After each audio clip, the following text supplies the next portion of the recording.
எனக்கு அப்படியே கை கால்லாம் நடுங்குது. அந்த அளவுக்கு ஒரு டீசரை பார்த்துட்டு வந்திருக்கேன். Good bad ugly. ரொம்ப எதிர்பார்க்குறோம். ஏன்னா விடாமுயற்சின்னு ஒரு படத்தை கொடுத்தீங்க. அந்த படம் வந்துட்டு நாங்கள் எதிர்பார்த்த மாதிரி இல்லைங்க. ஏகே அப்படி காட்டும் இப்படி காட்டும்னு சொன்னீங்க. கடைசியில் பார்த்தா அவர் நடந்தே முடிச்சுட்டு ஒரு மாதிரி நார்மலான படமாக செட்டிலான படமாயிருச்சு அப்படின்னு சொன்னாங்க. அதுக்கு மகிழ் திருமேனியும் பரவாயில்ல. இன்டர்வியூவில் வந்துட்டு நான் வந்து ஏகே வேறு லெவலில் காட்டியிருக்கேன்லாம் சொல்லவே இல்லை. ரொம்ப பொறுமையாக காட்டியிருக்கேன்னாரு. அதுக்கேற்ற மாதிரி தான் படமும் இருந்துச்சு.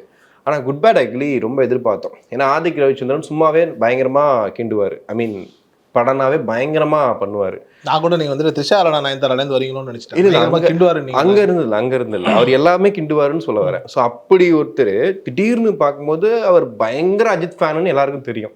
ஏன்னா மார்க் ஆண்டனின்னு ஒரு படம் எடுத்தாங்க. அந்த படத்தில் கூட ஒரு டயலாக் வரும். தேட்டர் அதுக்கே என்ன ஆச்சுன்னு தெரியும்.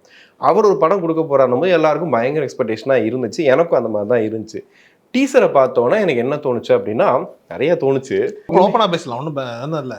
நம்ம ரசிகர்கள் தானே, ஏகே ரசிகர்கள் தானே. நம்ம ஏகே ரசிகர்கள் தான் ஏற்றுக்க மாட்டாங்களே அந்த மாதிரி தான் இருக்கு. உண்மையை சொன்னால் ஏற்றுக்க மாட்டாங்க. இல்லை அப்படிலாம் இல்லை. உண்மையை சொன்னால் ஏற்றுக்க மாட்டாங்கலாம் சொல்லலை.